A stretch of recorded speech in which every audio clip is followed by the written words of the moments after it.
يا أيها الرسول بلغ ما أنزل إليك من ربك وإن لم تفعل فما بلغت رسالته. Salatlah pada waktu salat, karena termasuk syarat sah salat ialah salat itu harus pada waktunya. Bukankah ada hadis kata Nabi pernah kesiangan salat subuh sampai matahari sudah tinggi, padahal Nabi menugaskan beberapa orang untuk membangunkan Rasulullah, tapi orang-orang itu pun ketiduran karena kecapean. Sampai kata matahari sudah tinggi, kami salat punggung kami panas katanya karena sinar matahari itu. Jadi salat kesiangan langsung pada hari itu. Nah, kebetulan saya tidak menerima hadis itu. Buat saya Rasulullah sangat mulia untuk kesiangan salat subuh. Jangankan orang seperti Rasulullah, orang seperti saya saja tidak pernah bangun sampai sudah terbit matahari, apalagi sampai matahari sudah panas. Padahal kalau saya dibandingkan dengan Rasulullah, mungkin hanya 1/1000 tetes embun dalam samudra. Bayangkan, bukan 1 tetes saja, tapi 1/1000 tetes, 0,000 sekalian mikron. Pak, saat ini saya sedang dilanda kecemburuan yang amat hebat. Apakah cemburu itu termasuk hasud? Tidak, cemburu itu termasuk ungkapan cinta. Bagaimana meredakan kecemburuan itu? Hilangkan cinta itu.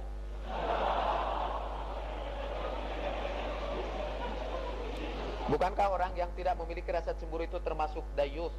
Nah, yang termasuk dayus itu adalah seorang suami misalnya yang melihat istrinya berbuat maksiat, berzina atau bergaul bebas dengan laki-laki yang lain, tapi suami itu diam, tidak cemburu. Itu disebut dayus dan termasuk ahli neraka yang berat siksaannya. Seorang suami yang membiarkan istrinya bergaul bebas, seperti juga seorang istri yang membiarkan suaminya bergaul bebas, itu termasuk dayus. Atau seorang bapak yang membiarkan anaknya bergaul bebas, itu termasuk dayus. Dan termasuk katanya orang yang paling berat siksanya di neraka dalam hadis Nabi. Nah, cuma saya tidak tahu bagaimana persisnya dahsyatnya cemburu Anda itu. Kalau cemburunya itu sudah menganiaya partnernya sendiri, itu sudah berdosa. Dia cemburu sama orang lain, tapi dia partnernya sendiri dianiaya. Misalnya suaminya, dia cemburu kepada orang lain, tapi suaminya sudah dianiaya, sudah diperlakukan jelek, ya, hanya karena berdasarkan kecemburuan. Apalagi kalau kecemburuannya tidak beralasan, ya. Tapi sudah tentu mana mungkin cemburu tidak ada alasan, ya. Hanya mungkin menurut suaminya tidak ada alasannya, menurut istrinya ini ada alasannya. Misalnya, nanti kalau saya berikan contoh, nanti orang menduga itu contoh cemburu istri saya kepada saya. Padahal iya, misalnya. Ya, saya tidak akan sebutkan itu.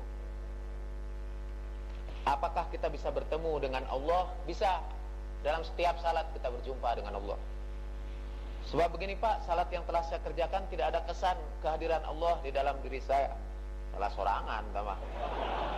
Meskipun mata sudah dipusatkan ke tempat sujud, hafal arti dan paham isinya, tapi kok masih belum merasakan nikmatnya salat.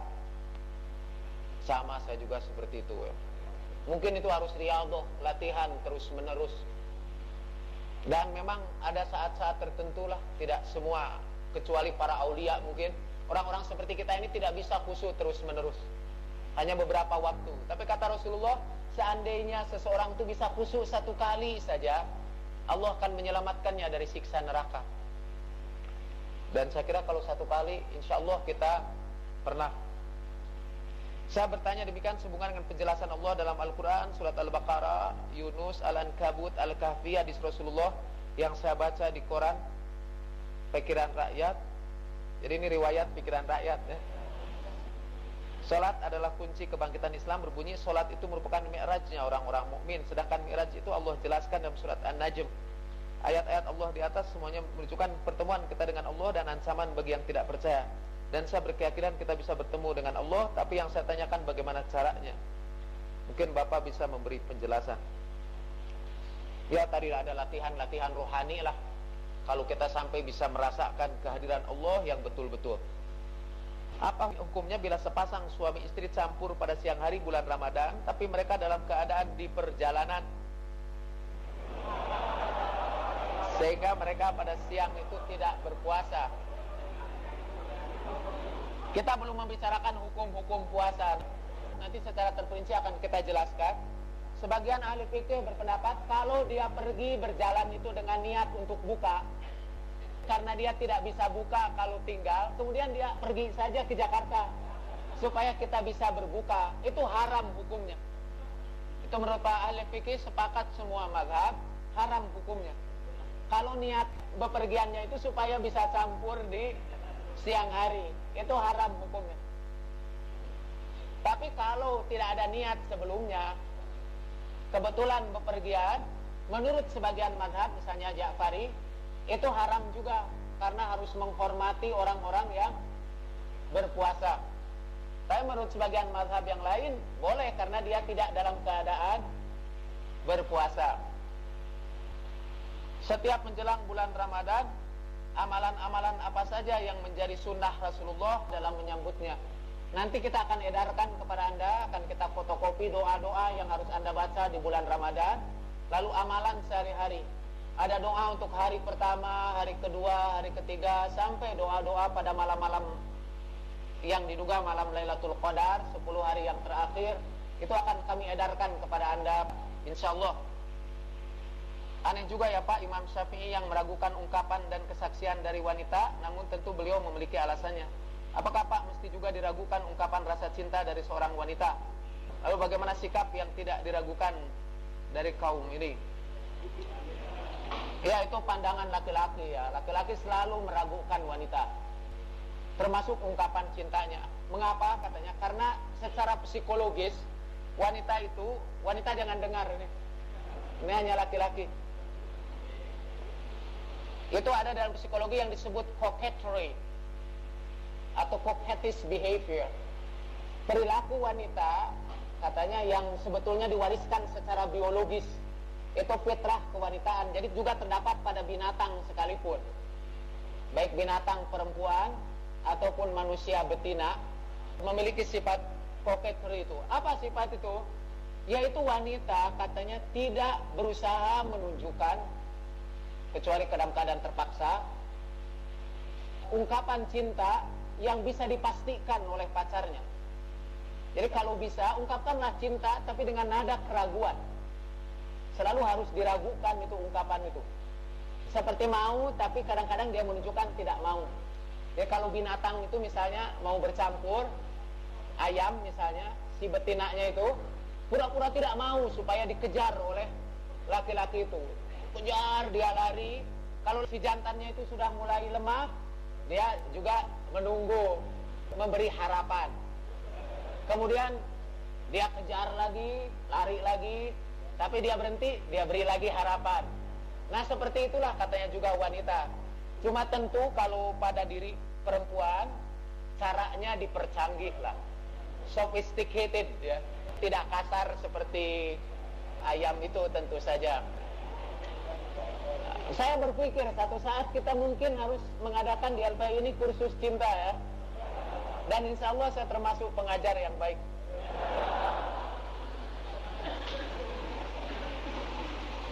Pak, bagaimana mengenai zakat fitrah? Kita ceritakan nanti pada saatnya.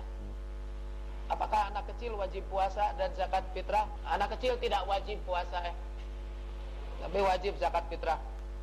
Bagaimana syarat diwajibkannya khumus? Apakah harus di negara yang melaksanakan syariat Islam?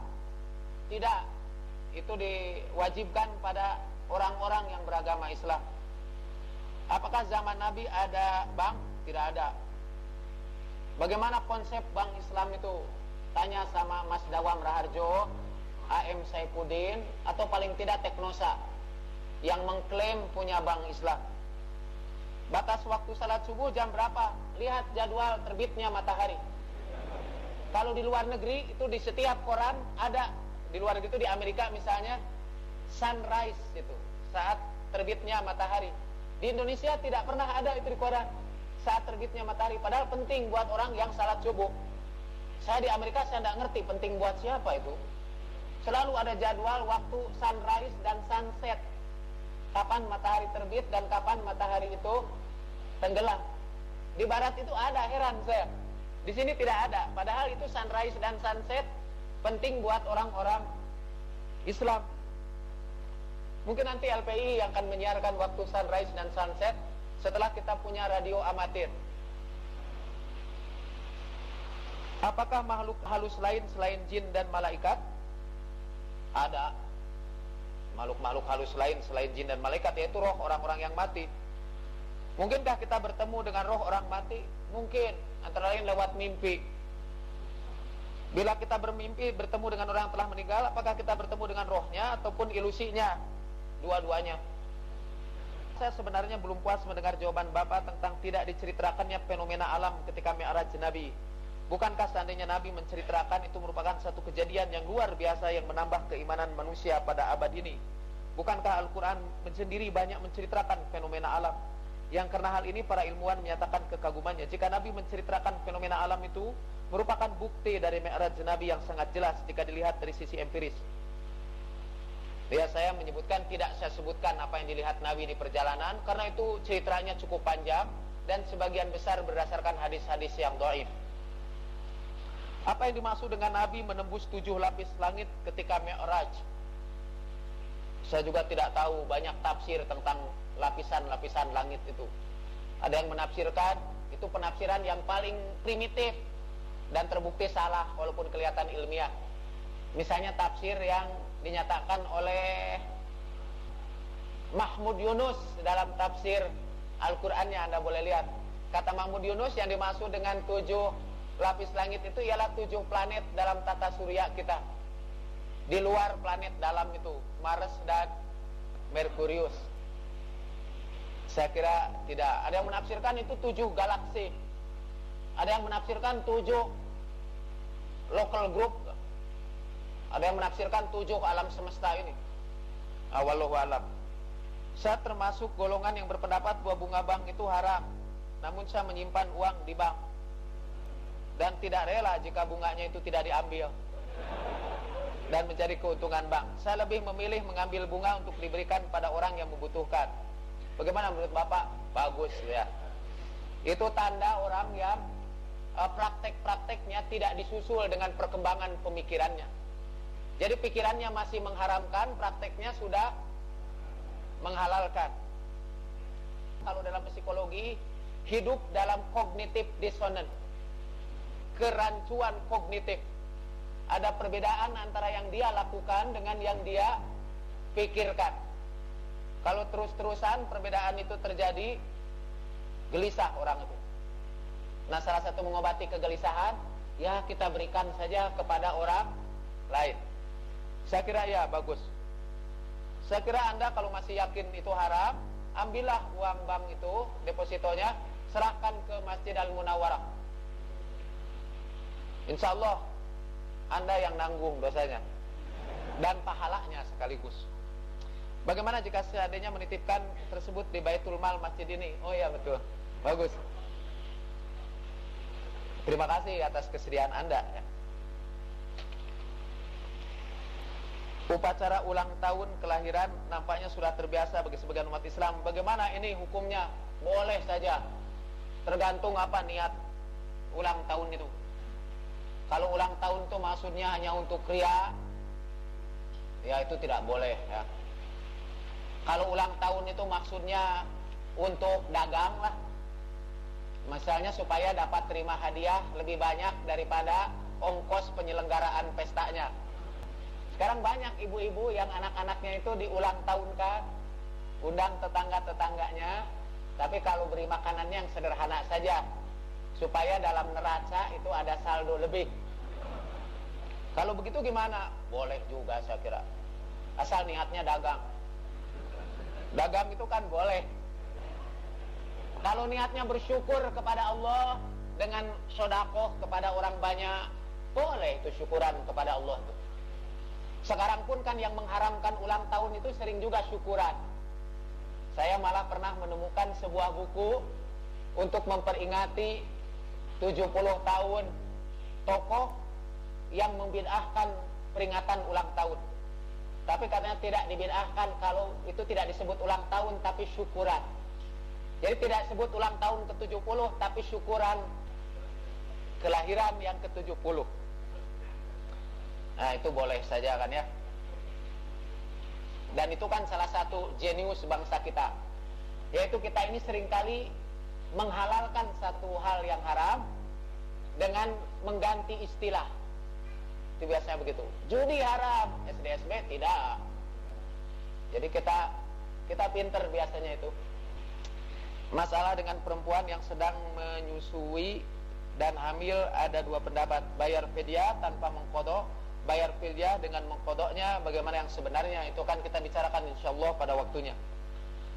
Kalau masuk masjid kita salat tahiyatul masjid, bagaimana bila kita mau salat di lapang, apakah ada tahiyatul lapang? Tidak ada ya. Tapi pernah di zaman Sayyidina Ali ada orang salat di lapang. Tanya sama Sayyidina Ali, itu kan tidak ada salat seperti itu. Lalu kata Sayyidina Ali, memang tidak ada. Kenapa anda tidak larang mereka? Kata Sayyidina Ali, saya khawatir termasuk ayat Ara'aital ladzi yanha 'abdan idza shalla. Tidakkah kamu perhatikan orang yang melarang seorang hamba salat? Itu ayat Al-Qur'an. Dan Sayyidina Ali tidak mau melarang orang yang salat tahiyatul lapang atau apa saja, khawatir termasuk orang yang disebut oleh ayat Ara'aital ladzi yanha 'abdan idza shalla. Jadi kalau saya melihat ada orang salat di lapangan, mungkin mereka bukan salat tahiyatul lapang, itu salat sunat saja. Dan boleh salat sunat dimanapun kan, pada waktunya. Karena itu Sayyidina Ali tidak melarangnya. Jadi saya tidak mau mengumumkan, bapak-bapak dan ibu-ibu, di lapangan itu tidak ada salat tahiyatul lapang. Karena itu saya anjurkan ibu-ibu dan bapak-bapak langsung duduk saja, jangan salat. Itu melarang orang lain salat sambil dia sendiri tidak salat. Itu bagus, artinya cocok antara yang dia lakukan dengan yang dia larang.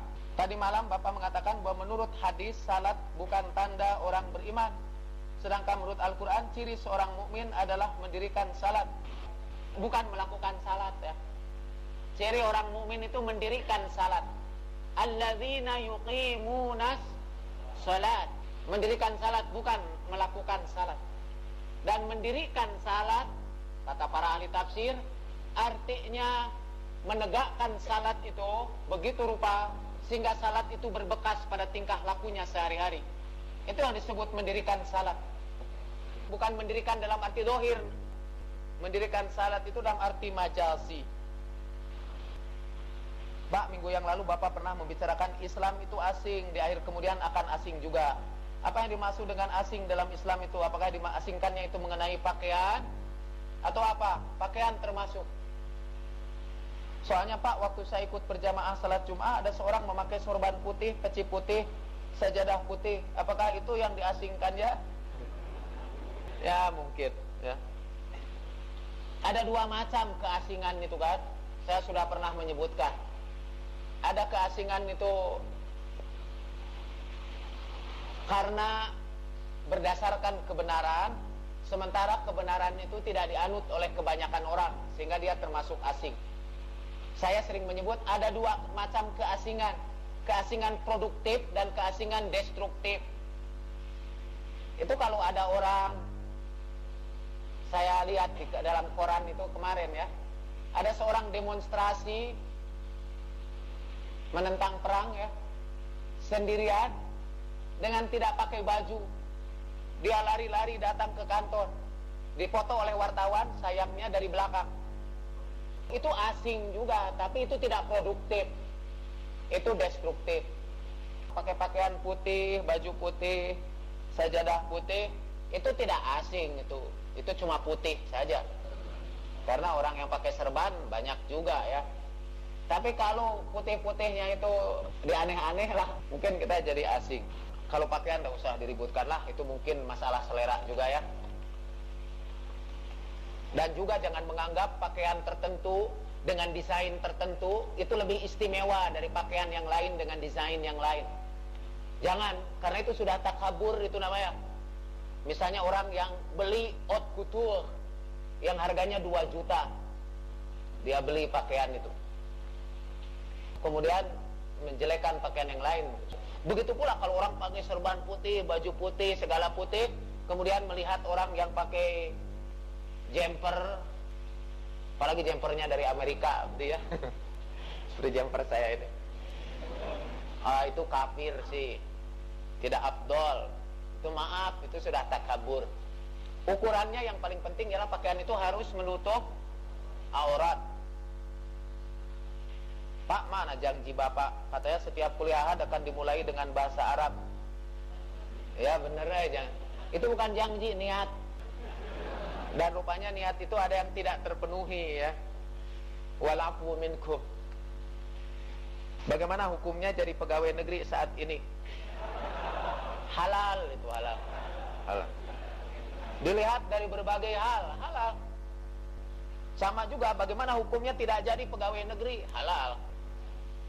Yang menentukan bukan jadi kelompok pegawainya, tapi apa yang dilakukan di dalamnya. Kalau Anda bukan pegawai negeri tapi kerjaannya haram, haram. Tapi kalau Anda juga berada sebagai pegawai negeri, tapi misalnya Anda, Pak Mukhtar itu pegawai negeri, tugasnya ialah berdakwah dari Departemen Agama, itu halal dan malahan dapat ganjaran 2 kali, ganjaran dari Departemen Agama dan ganjaran dari Allah Subhanahu wa Ta'ala. Saya ini pegawai negeri dan tugasnya sebetulnya mengajar, tapi saya pakai dakwah. Saya dapat pahala 2 kali, pahala dakwah yang tidak merupakan kewajiban saya sebagai pegawai negeri, dan pahala tidak digaji juga ya. Kemarin itu saya memberikan ceramah pada kursus mahasiswa kader Golkar. Ini tidak kampanye untuk Golkar ya. Saya sebutkan waktu itu, saya bilang ada 3 macam orang menerima Golkar itu. 1 karena terancam kepentingannya, dan saya menduga banyak di antara saudara-saudara yang termasuk kelompok ini. Misalnya saudara masuk ke sini karena kalau tidak masuk ke sini saudara tidak kebagian kaos kuning itu. Ada yang masuk karena Golkar karena melihat yang masuk Golkar itu tokoh-tokoh yang hebat-hebat, para intelektual. Itu tipe yang kedua. Ada yang masuk ke Golkar itu karena yakin hanya dengan Golkar lah kita bisa membangun negeri ini. Nah, saya bilang yang terakhir ini sedikit. Saya sebelum termasuk yang pertama. Jadi saya memberikan kursus di sini karena saya korpri. Kalau tidak memberi kursus di sini saya khawatir macam-macam. Atau karena saya sering dituduh ekstrim. Ini bukti, masa saya ekstrim membina Golkar. Apa tadi kita sampai ke situ ya? Saya mohon maaf gitu ya. Di masjid tidak boleh kita bicarakan politik. Bagaimana hukum memakan, menerima, mempergunakan barang-barang diberikan keluarga almarhum untuk memperingati hari kesekian sejak wafatnya almarhum? Boleh. Boleh, itu sedekah dari keluarganya. Dan doa yang paling baik dari seorang anak kepada orang tua adalah doa yang disertai amal saleh. Dalam Al-Quran disebutkan, ilaihi yas'adul kalimu thayyib wal amalu salih yarfa'u. Kepada Allah naik doa-doa yang baik, dan amal salih itu yang mengantarkan doa itu. Jadi kalau Anda mendoakan orang tua, jangan cukup dengan Robbik firli wali walidayya, antarkan doa itu dengan amal salih. Misalnya dengan sedekah, dengan puasa, dengan memberi makan kepada orang lain. Itu doa itu lebih afdal itu daripada hanya diantar dengan omong saja. Antarlah dengan amal salih. Nah, orang-orang yang memperingati hari kesekian wafatnya almarhum, kemudian dia sedekah dan sedekahnya diberikan kepada Anda, terimalah sedekah itu. Membantu dia untuk beramal saleh. Sebab kalau Anda tidak terima berarti melarang dia. Pak, bagaimana hukumnya ada seorang bapak yang terus-menerus seumur hidup saum, tapi tiap hari yang haram dia tidak saum? Bagus, itu boleh. Alasan bapak itu saum karena nazar. Nazarnya yaitu ya waktu itu sakit parah dan bernazar kalau sembuh ya akan saum seumur hidup, tapi hari yang dilarang tidak akan saum. Ya, itu bagus. Dan kata mazhab Maliki, Itu semua mazhab sepakat bahwa kalau saumnya nazar terus menerus itu boleh. Dan kalau boleh, masa katanya diharamkan? Pak, bagaimana hukumnya bila seorang memutuskan untuk tidak menikah dengan alasan takut melahirkan generasi pidorakaun alias Ente Bager bin Soleh? Kalau ini alasannya, itu alasan yang dibuat-buat. Saya tidak percaya. Kalau dia takut melahirkan generasi yang doraka, itu artinya agamanya tinggi kan? Kalau agamanya tinggi, tentu dia punya tanggung jawab mendidik generasi yang baik. Kalau secara psikologis, ini pertanyaan ini contradictio interminis. Sebetulnya ini alasan yang dikemukakan. Saya selalu mengatakan kan selalu ada dua alasan. Alasan yang dikemukakan dan alasan sebenarnya. Alasan sebenarnya tidak tahu ya. Dan tidak laik untuk disampaikan di sini. Pak, perang yang bagaimana yang dibolehkan oleh Islam? Maka perang pembebasan Palestina dan mengusir penguasa yang zalim. Ketika kaum muslimin dibantai, dihancurkan, apakah kita hanya menonton dari jauh saja? Man lam yahtamma bi amril muslimin falaisa minhum. Kalau dia acuh tak acuh terhadap urusan kaum muslimin, dia tidak dihitung orang Islam lagi. Sudah 9:30 ya. Saya kira saudara-saudara kita cukupkan sekian.